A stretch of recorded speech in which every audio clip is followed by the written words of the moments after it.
Hi everybody, Albert here. I just got back from a race in Central Park.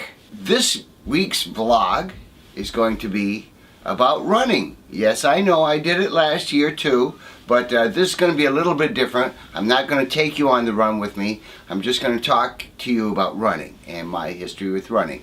So I'll be back in 30 seconds after this important song.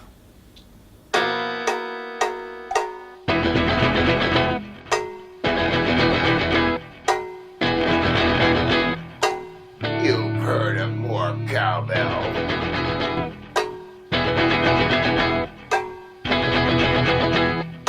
Well, this is MoCoS2E8.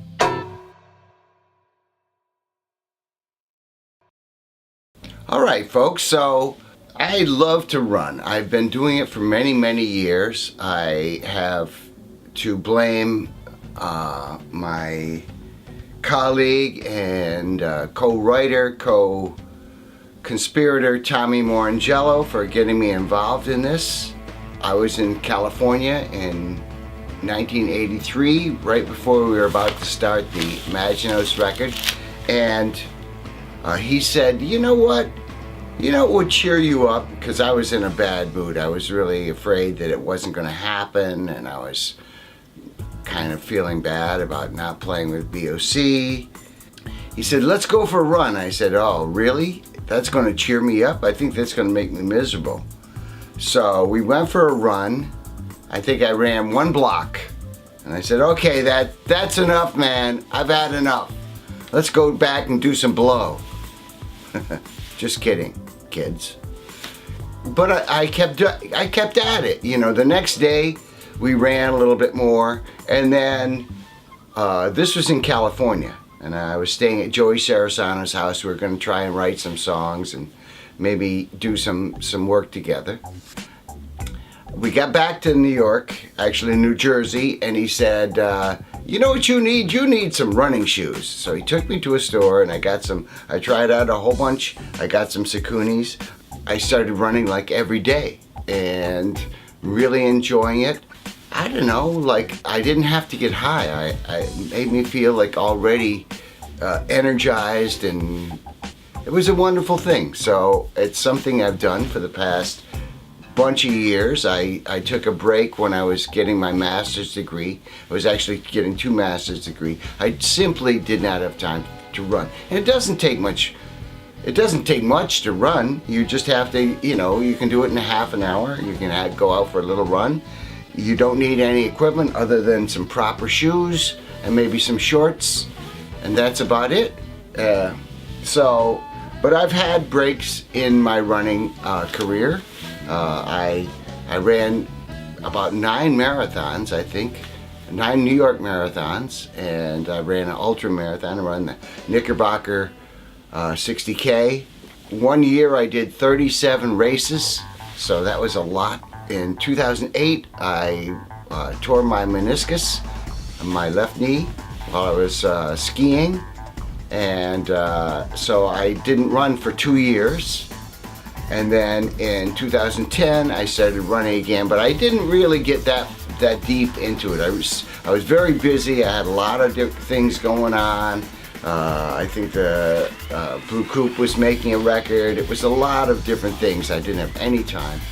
I didn't really run that much until about 2014, 2015. I started getting back into it. I started running with the people at my school at lunchtime or after school, and really started getting pretty good. I ran a race in September of 2015 in the Bronx, 4-miler.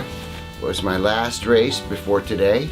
Right around that time I got diagnosed with cancer, and so I had to have an operation in October, and then I didn't run again until about a year later. It took me a year to really get back. I had complications from the operation.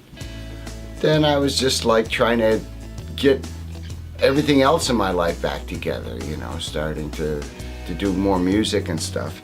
And then last year, 2017, I started running and really getting back together. I figured that I was going to try and get ready for the marathon. In July, I tore my right meniscus running. So it was not that serious. I had a brace on for about a week, and then I took it off, and I was kind of good, but I was afraid to run.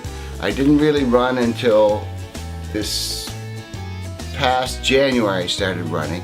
In February I ran in Las Vegas. I might have mentioned it in a previous vlog. And now I've been running every week and doing a formula, the 10% rule. If you haven't ever run, you should know that you can't increase more than 10% any week. So if you run 3 miles one week, the next week you can only run 3.3. You can decrease as much as you want, but you can't increase more than 10%. So that's what I've been doing. And now I'm up to about 11 miles per week, and today was part of my training. Now, every day when I run in Central Park. This footage is from last year, and in it I tell the story of one of the last times I saw David Roeder. He was in a hospital room at Mount Sinai Hospital off to my right in this shot. He told me I was still out running with the dogs. Every time I pass his room, I salute him, even in the middle of this race today.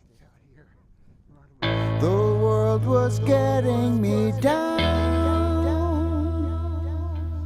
I felt I had nowhere to turn. But on the advice of a friend,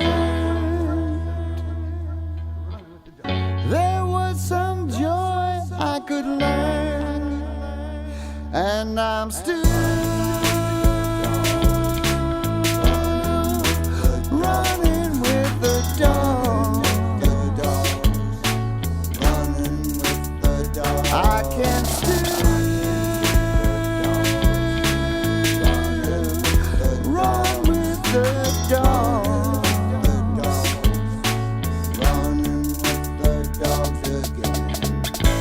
Once I sat with a friend when his time was not long. To my small talk he answered, you can run with the dogs, and I'm still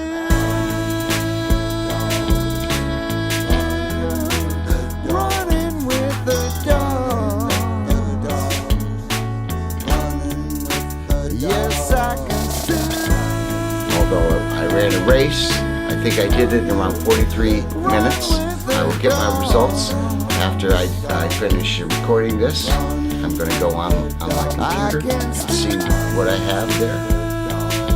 The race was in Central Park. I ran right by my house here and then back down to 72nd Street, back down to Strawberry Fields. I visited John Lennon's place there. So it was a very nice day, a beautiful day, beautiful spring day. It was pretty warm, although it was 45 this morning, so I wore my little jacket here to keep myself warm before the race. It was fine. It wasn't too hot. It was hot enough that I sweat a little bit. And now I'm going to have a nice breakfast. I earned it.